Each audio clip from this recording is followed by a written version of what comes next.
Bom pessoal, bom dia, boa tarde ou boa noite a todos. Eu venho aqui falar, uma das primeiras vezes aqui nesse canal, sem a edição, sem necessariamente um roteiro pronto.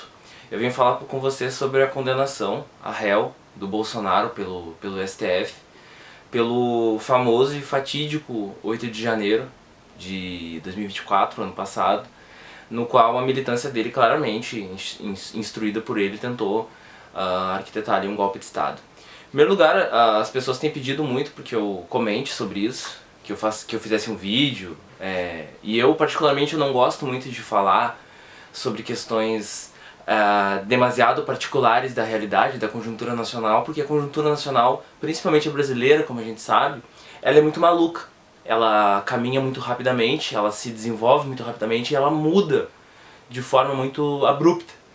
Então isso necessariamente é muito ruim, muitas vezes, porque não dá tempo da gente tirar conclusões. E o que mais nós temos nesse momento são youtubers, sejam que se digam marxistas, quanto que se digam bolsonaristas ou petistas, que fazem análise de conjuntura muito rápida, muito superficial.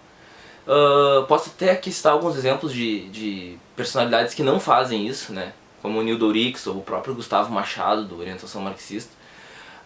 Mas no geral isso acontece bastante, né? Então eu vou tentar escapar disso. Em primeiro lugar, o pessoal tem me perguntado bastante se eu fico feliz com a condenação a réu, ou com uma possível condenação, ou até com uma possível, que se torna cada vez mais evidente, prisão do Bolsonaro. Em primeiro lugar, sobre essa questão, eu posso dizer que não me satisfaz.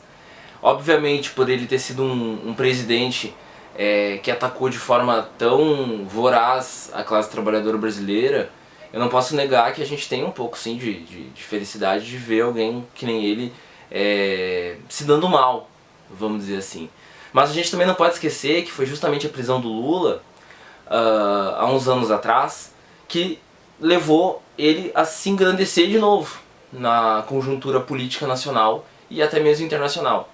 Então é preciso olhar com muito cuidado o que está sendo feito com o Bolsonaro e com a militância bolsonarista. Também quero dizer, como o caso lá da cabeleireira, que supostamente riscou de batom a estátua lá do Poder Judiciário, que é compreensível juridicamente o porquê que ela pegou aqueles 14 anos, né, uma série de coisas ali. E o Estado Democrático de Direito ele funciona assim, não adianta. Mas uma das coisas que eu gostaria de dizer é que o Bolsonaro ele não está sendo condenado por ter atacado os trabalhadores, por ter sido indiferente aos pobres do Brasil, e muito menos por ter sido indiferente a um dos momentos mais graves que a gente viveu, talvez nesse século, que foi a pandemia de Covid-19. O que quer que tenha causado a pandemia de Covid-19 é um fato que ela aconteceu, e é um fato que o Bolsonaro lidou com muita indiferença a ela, às pessoas que morriam. E ele não está sendo condenado por isso. Ele está sendo condenado pelo Estado Democrático de Direito por atentar contra o Estado Democrático de Direito. É como se alguém me atacasse e eu fosse o juiz dessa pessoa que me atacou. É óbvio que eu vou condená-la. E é óbvio que o Estado Democrático de Direito está atacando o Bolsonaro por ter o atacado, por ter tentado derrubá-lo. E por mais justo que eu acho que seja, porque todos nós sabemos aqui que o Bolsonaro, nos seus 30 anos de carreira política, uma carreira muito superficial, uma carreira muito ruim, para um país como o nosso, como o Brasil, que é tão ruim de carreira, é tão fraco de boas carreiras políticas, e aqui eu cito até mesmo o próprio Lula, né, que para mim não passa de um político extremamente vulgar, um democrata de baixo escalão, como tem se demonstrado nesse terceiro governo dele. Então o Bolsonaro, com uma carreira tão ruim, tão fraca, acabou se tornando presidente, né, mas ele sempre defendeu a ditadura, sempre defendeu a ditadura militar, e inclusive como projeto de futuro, né? Ele olhava para o nosso passado, que foi um passado de ditadura civil-militar, empresário militar, e colocava para o futuro. É isso que nós precisamos. É essa mudança de sistema que a gente precisa. Porque, sobretudo, o brasileiro é um povo que está cansado, né? É uma classe trabalhadora cansada do sistema, que oprime tanto, que faz com que a gente trabalhe mais e ganhe cada vez menos, e uma série de fatores. E o Bolsonaro sabe disso. E ele lidou com isso, ele orientou a sua militância a tentar uma mudança de sistema, mas uma mudança de sistema que andasse para trás. Eu acho particular, assim, que a militância bolsonarista ela é muito corajosa. Eu tenho um certo respeito por essas pessoas que estão sendo presas agora no STF, um respeito no sentido de que eles foram até o fim naquilo que eles acreditavam ser melhor. Uma ditadura militar que perseguia pessoas de esquerda, que talvez até perseguisse minorias, mas eles acreditavam que um país poderia ser melhor assim. Agora, a sua direção, que é o Bolsonaro, os seus filhos, os seus generais mais próximos, foi muito cagona. Muito cagona. Porque não levou até o fim aquilo em que acreditava, né? Eu posso aqui fazer uma referência histórica de quando os bolcheviques tentaram tomar o poder na Rússia e fracassaram. Estou falando aqui de 1905, alguns anos antes de 1917, que foi a experiência que deu sucesso. E alguns foram julgados, presos, perseguidos e até assassinados. Alguns se exilaram do país, que nem o Lenin, o Trotsky.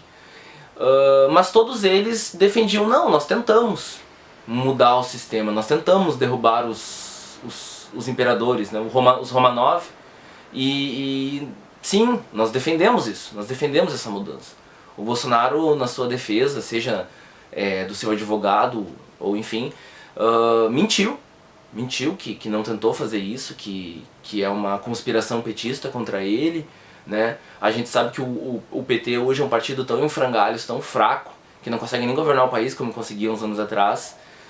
Não ia conseguir articular uma coisa tão inteligente contra o bolsonarismo. Isso é uma coisa que vem das forças judiciárias mesmo.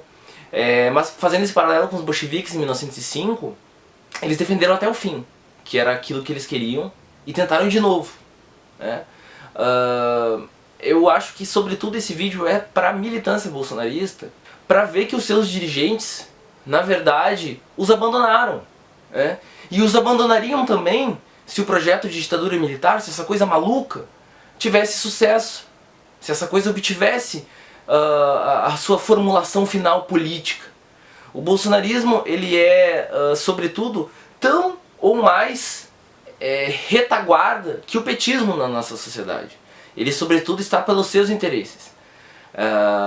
E principalmente não entendeu uma lição da história, que 1964 só aconteceu por um motivo. Porque a burguesia nacional e a burguesia internacional assim queria que acontecesse.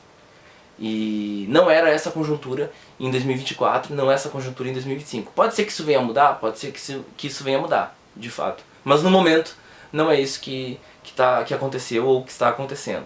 Então, sobretudo, eu gostaria de dizer com esse vídeo que nós, trabalhadores, não temos nada a comemorar com a prisão do Bolsonaro, com ele se tornar réu, e de nenhum outro político. É claro que, a não ser que a gente entenda que por ser político, por ser uma classe que não nos traz nada, por ser uma categoria que ganha muito, que não nos favorece em nada, aí sim. Mas agora porque o Bolsonaro foi um mau presidente, ou porque o Bolsonaro não queria o bem dos trabalhadores, isso eu desconheço algum presidente do Brasil, principalmente depois da redemocratização, que tenha querido o contrário disso. Então eu não compartilho aqui com as forças lulistas e petistas dessa comemoração, assim como também não comemoraria se fosse o Lula, como não comemorei, não senti nenhum prazer nisso quando o Lula foi preso. Inclusive, foi um dos poucos a dizer, olha, o Lula talvez saia fortalecido desse processo, e saiu. E talvez o Bolsonaro saia fortalecido desse processo também, porque ele certamente vai fazer como o Lula fez, os dois são muito semelhantes em várias questões políticas, de dizer assim, olha, eu sou um perseguido do Estado brasileiro. Assim como o filho dele já fez, fugiu para os Estados Unidos. Eu sou um perseguido do Estado brasileiro. O Lula fez isso também. Por mais que a Lava Jato tenha sido absurda em vários elementos jurídicos, todas as pessoas próximas ao Lula diziam, não, ele é corrupto, ele participou de tal esquema, ele comprou tal coisa, mas até hoje, cegamente, a militância petista acredita que não, que ele não participou desses processos sujos, do Estado brasileiro.